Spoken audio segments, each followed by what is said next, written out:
Buongiorno da Sicilia 24, questi i titoli del nostro telegiornale. Palermo, un ragazzo di 16 anni ha confessato l'omicidio del vicino di casa, il 69enne Pietro De Luca, per difendersi da un tentativo di violenza sessuale. La versione del giovane non convince gli investigatori.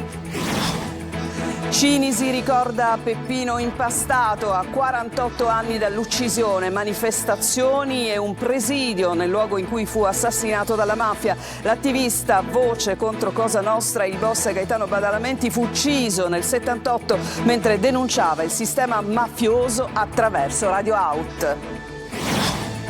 I colpi di Kalashnikov nell'area tra Sferracavallo e Tommaso Natale a Palermo. Gli investigatori cercano un arsenale riconducibile al clan Lo Piccolo. Cresce l'allarme sicurezza, i cittadini chiedono controlli per i 5 Stelle. Serve un presidio di polizia permanente.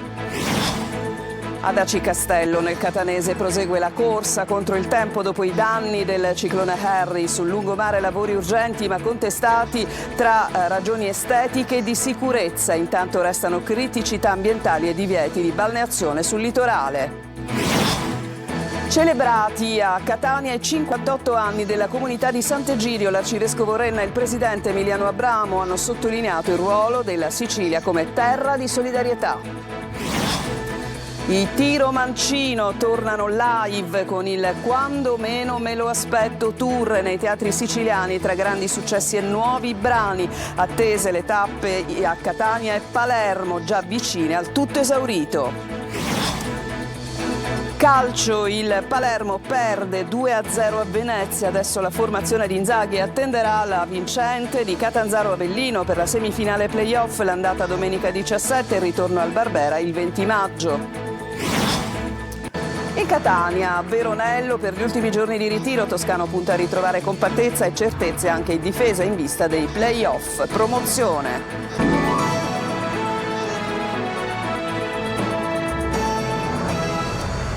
Ben trovati, apriamo il nostro telegiornale con un omicidio che è maturato al villaggio Santa Rosalia di Palermo. Un minorenne, 16 anni, ha confessato di avere ucciso a colpi di spranga il vicino di casa. Ha raccontato di essersi difeso da approcci avance sessuali, ma la storia del ragazzo non convince gli investigatori. Manlio Viola. Ha ucciso il vicino di casa con uno o più colpi alla testa inferti con un tubo di metallo. Poi si è presentato in questura intorno a mezzanotte per confessare, raccontando di essersi difeso da un tentativo di aggressione sessuale. Un ragazzo di 16 anni si trova alla squadra mobile di Palermo dalla scorsa notte, reo confesso dell'uccisione di Pietro De Luca, 69 anni. Ma la sua storia, raccontata agli inquirenti, non convince gli investigatori. De Luca è stato assassinato nella sua casa in via Buonpensiere, un'area semirurale. Al casolare si arriva attraverso un cancello verde, ma bisogna poi attraversare un sentiero intorno alla proprietà, un'area decisamente isolata e distante dalla strada. Il ragazzo ha raccontato di essere andato a casa del vicino che gli avrebbe fatto avance sessuali e di essersi difeso colpendolo alla testa. Gli inquirenti hanno trovato il cadavere dell'uomo in casa, come raccontato dal minorenne, ma secondo il medico legale la morte risale ad almeno la mattina precedente, 12 ore prima rispetto al racconto del ragazzo. Durante l'intera giornata dal telefonino della vittima sarebbero partiti una serie di messaggi SMS indirizzati alla moglie, messaggi che gli inquirenti sospettano siano un vero e proprio depistaggio. Sono in corso indagini sul possibile movente reale e rilievi di polizia scientifica e medico-legali nell'abitazione. L'inchiesta affidata alla squadra mobile è coordinata dalla Procura dei minori di Palermo. Peppino Impastato, 48 anni dopo. Oggi Cinisi ricorda l'attivista ucciso dalla mafia. Era il 9 maggio 1978 quando Cosa Nostra fece uccidere Impastato, che si oppose ai boss e alle trame del potere politico mafioso. Marco Gullà. Il 9 maggio di 48 anni fa, mentre l'Italia era sotto shock per il ritrovamento a Roma del cadavere di Aldo Moro, a Cinisi, in provincia di Palermo, Peppino Impastato moriva a 30 anni, dilaniato dall'esplosione di una carica di tritolo posta sotto il suo corpo, adagiato sui binari della ferrovia. Ucciso per le sue denunce contro Cosa Nostra, si ribellò al sistema mafioso con coraggio e ironia, denunciando l'attività dei boss a Cinisi, in particolare quella di Tano Badalamenti. Lo fece attraverso la radio libera che fondò nel 1977, Radio Out. Cini si ricorda Peppino Impastato con diverse manifestazioni. Questa mattina presidio davanti il casolare dove l'attivista fu ucciso. Lo ricordano così i suoi amici. Peppino era stato ammazzato dalla mafia in un modo barbaro. La mafia in genere quando vuole ammazzare qualcuno gli spara oppure lo fa scomparire. Peppino era diverso, Peppino era un militante politico e come tale a quei tempi doveva comparire come un terrorista. Quindi fatto saltare in aria e fare tutta la messiscena del terrorista che vuole fare saltare i binari. E poi c'è anche chi la sera prima dell'omicidio si trovava proprio in compagnia di Peppino Impastato. A Messina i carabinieri hanno arrestato Salvatore Bucalo e Giovanni Crinò, accusati dell'omicidio mafioso di Giovanni Perdichizzi avvenuto anni fa a Barcellona, Pozzo di Gotto, e recentemente condannati a 30 anni di carcere. Il provvedimento è stato disposto per pericolo di fuga e di reiterazione del reato. E adesso è caccia alle armi che sono state utilizzate nelle intimidazioni degli ultimi mesi a Sferracavallo e Tommaso Natale nell'area del mandamento di Resuttana San Lorenzo di Palermo. Torna in mente uno dei miti di Cosa Nostra, lo storico arsenale dei Kalashnikov della famiglia mafiosa dell'anziano boss Lo Piccolo, un arsenale mai ritrovato. Manlio Viola. Bottiglie incendiarie e Kalashnikov, è un mix letale quello entrato in azione ormai da 6 o 7 mesi fra Sferracavallo, Tommaso Natale e nell'intera area del mandamento mafioso di Resuttana San Lorenzo a Palermo. Le forze dell'ordine hanno imboccato una pista precisa per le indagini grazie anche alle immagini delle telecamere di videosorveglianza, fra cui il video del danneggiamento a colpi di mitra nei confronti di un'auto rimessa lo scorso 9 di aprile. Gli inquirenti sono alla ricerca di un arsenale che rappresenta forse un mito di Cosa Nostra, le armi del clan Lo Piccolo. Nonostante la condanna degli anziani boss della famiglia, i Kalashnikov che costituivano quell'arsenale del gruppo armato di San Lorenzo, secondo i racconti dei pentiti almeno, non sono mai stati trovati. Intanto i cittadini chiedono più sicurezza. Ieri pomeriggio il Movimento 5 Stelle ha incontrato il prefetto di Palermo. Abbiamo chiesto un rafforzamento immediato dei controlli e l'istituzione di un presidio stabile delle forze dell'ordine nella borgata. Abbiamo trovato nel prefetto dottor Mariani grande sensibilità, ascolto e attenzione concreta. Il prefetto si è già attivato per avviare le necessarie valutazioni. È un segnale molto importante. Lo Stato è vicino ai cittadini di Sferracavallo. Nel frattempo serve il rafforzamento dei controlli interforze, visto che i commissariati più vicini si trovano a Pallavicino e a Mondello e la stazione dei carabinieri ancora più distante forse, a Isola delle Femmine. Cambiamo decisamente argomento e ritorniamo ai danni ingenti, gravissimi, dopo il ciclone Harry, danni che hanno colpito il lungomare di tanti comuni siciliani che ancora sono alle prese con questi danni e che chiaramente vivono una sorta di corsa contro il tempo per salvare la stagione balneare. Adesso con Emanuela Corsi andiamo ad Aci Castello, sentite. Ci vuole del tempo, vediamo se ce la fanno, ma non ce la fanno. È corsa contro il tempo nei comuni del litorale ionico pesantemente danneggiati dal ciclone Harry per ripristinare le aree colpite dalle mareggiate e salvare la stagione estiva. Qui siamo sul lungomare Scardamiano di Aci Castello, che si presenta ancora così. Circa 1 chilometro di strada è ancora interdetto. L'amministrazione ha stanziato più di 400.000 euro di fondi per interventi di somma urgenza iniziati a fine aprile che però non convincono i residenti. Vorrei essere rassicurata sul fatto che questi lavori di ripristino, che sono di rattoppo, si vede anche il cemento al posto del basolato, le ringhiere, questo è il lungomare dei muretti, non è il lungomare delle ringhiere, quindi che venga ripristinata l'architettura originaria e vorremmo essere rassicurati su un intervento di riqualificazione fatto a dovere. La situazione in questo momento è ancora molto critica e soprattutto per la zona questa che c'è alle mie spalle del vecchio depuratore, che è rimasto insomma così devastato. Poi c'è anche un problema igienico-sanitario. In tutta l'area vige il divieto di balneazione a seguito dello sversamento di reflui fognari dalla stazione di sollevamento del lungomare Ciclopi e l'odore di fogna è forte. tutta l'estate ci sono 40 gradi, anche più in estate, stiamo con le finestre chiuse, perché aprire le finestre è impossibile. Nonostante i divieti, gli stabilimenti hanno iniziato i lavori in vista della stagione estiva. In mancanza di una progettualità, la paura è che uno dei lungomari più belli della costa rischia di rimanere definitivamente così. L'amministrazione penso che sicuramente si deve adoperare per un progetto di riqualificazione del lungomare. Catania e i suoi paradossi. Un nostro servizio denuncia sullo stato di abbandono di una nuova piazza ha poi sollevato un interrogativo. Chi l'ha intitolata? A Rosa Balistreri, perché l'amministrazione comunale non era al corrente? Sentiamo Tonino De Mana. Ora, ma che bella questa piazza, ma dove ci troviamo? Veramente non glielo so dire, non so neanche il nome perché non esce neanche nel navigatore. Non so da dove derivi la denominazione Piazza Rosa Balistreri, perché non si chiama così per quel che a me risulta. In realtà non lo sa nessuno da cosa derivi il nome di questa piazza, chi l'abbia intitolata Rosa Balistreri e perché. Persino l'amministrazione comunale di Catania non era al corrente. Il mistero è servito, l'unica certezza sono questi 2 improvvisati cartelli che rendono un tributo alla cantantessa siciliana, almeno così si vince. Non c'è stata nessuna comunicazione per dare un nome a questa piazza, quindi io la definirei Piazza X. Questa in teoria non ha mai avuto un nome, questa piazza. La commissione toponomastica non si è mai riunita per assegnare un nome a questa piazza, quindi ci sembra incredibile che qualcuno abbia così intitolato la piazza. Dal giallo della piazza al verde fino a mercoledì talmente rigoglioso da ricoprire ogni cosa. È bastato un nostro servizio denuncia per ricordarsi non tanto il nome, ma che quella piazza in fondo andava anche curata. In questa città le questioni ordinarie, gli interventi ordinari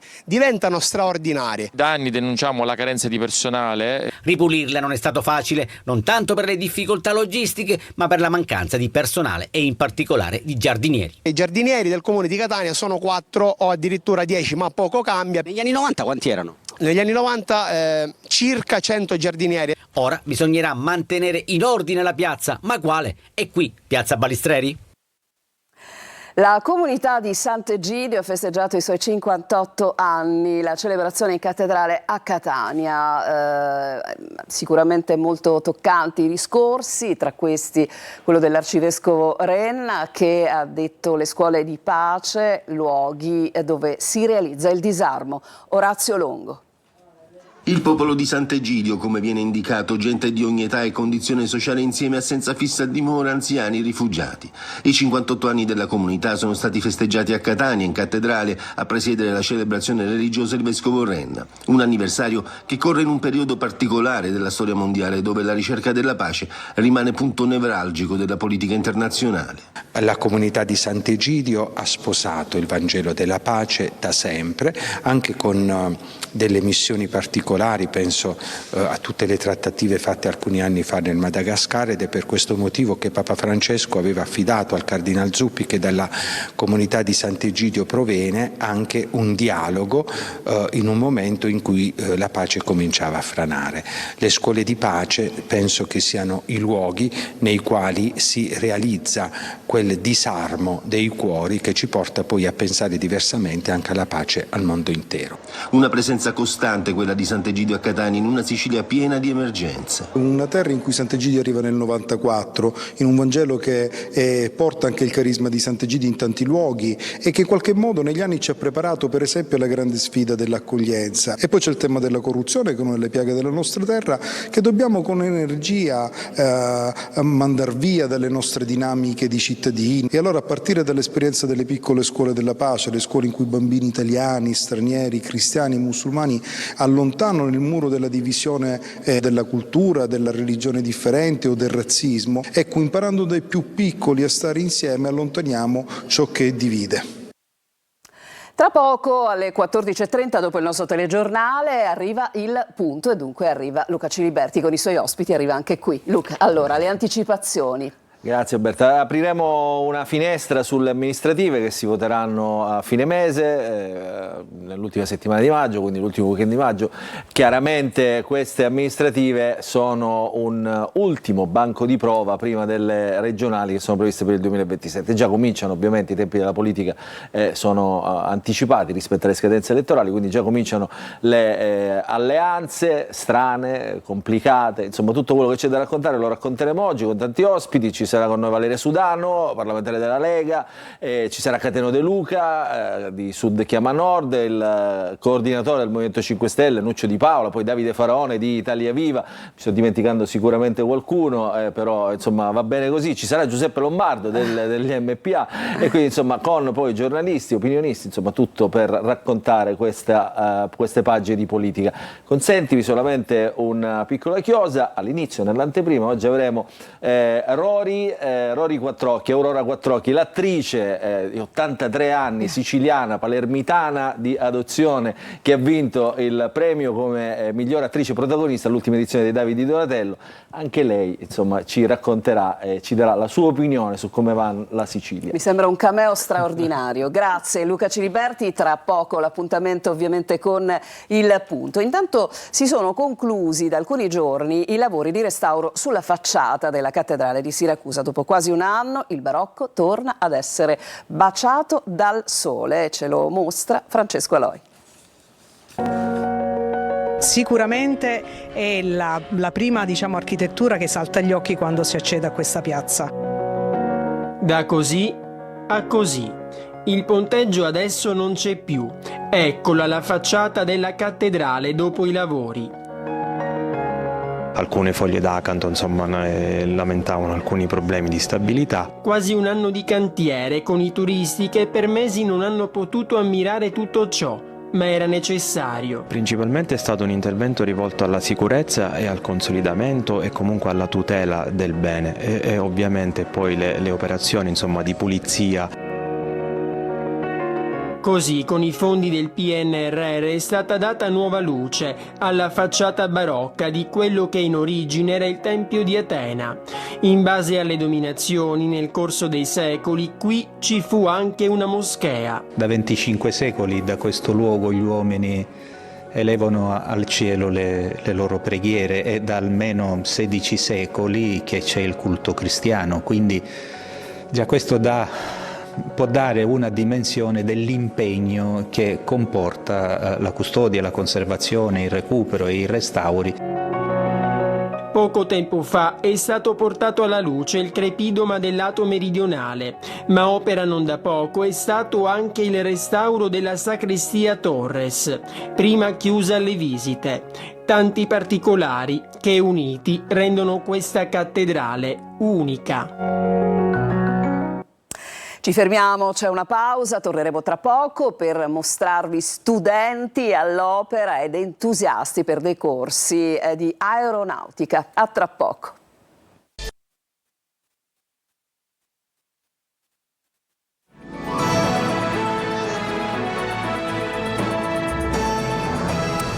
Seconda parte di Sicilia 24, in provincia di Ragusa 180 studenti protagonisti di un'esperienza unica tra formazione e volo, promosso dall'Aeronautica Militare, il corso gratuito di cultura aeronautica che ha fatto conoscere da vicino il bello di vivere tra le nuvole. Veronica Barbarino.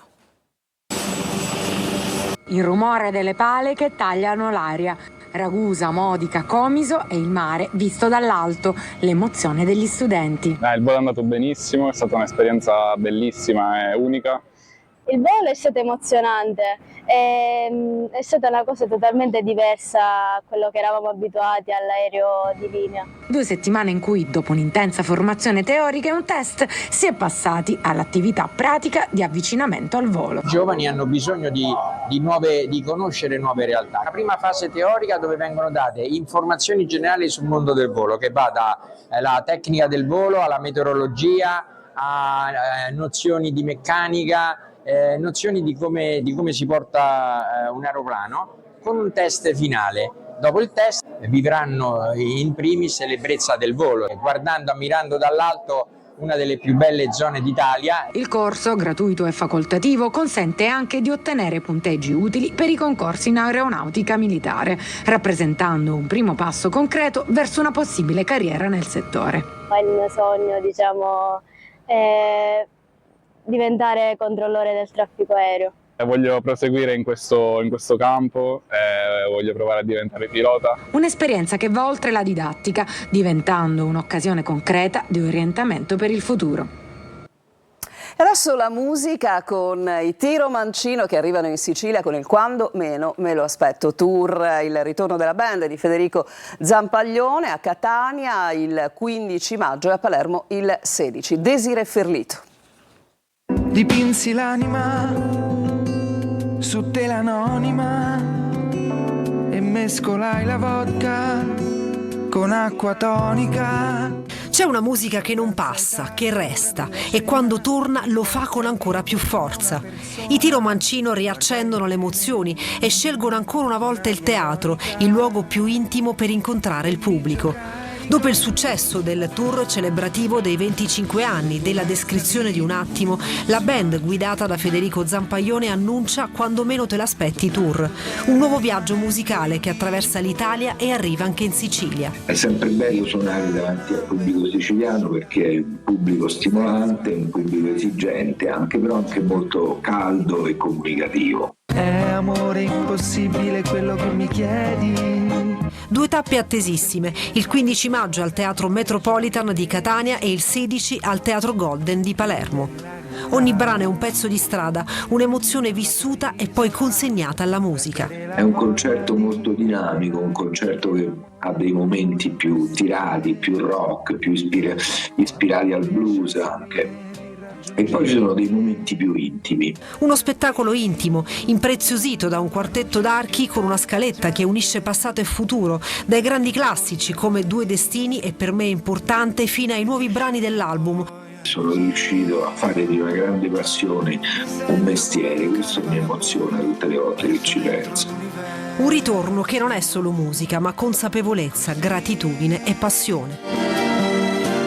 I miei pensieri fanno a botte una speranza scema che non smette. Ci fermiamo ancora, c'è un'altra pausa e poi il calcio.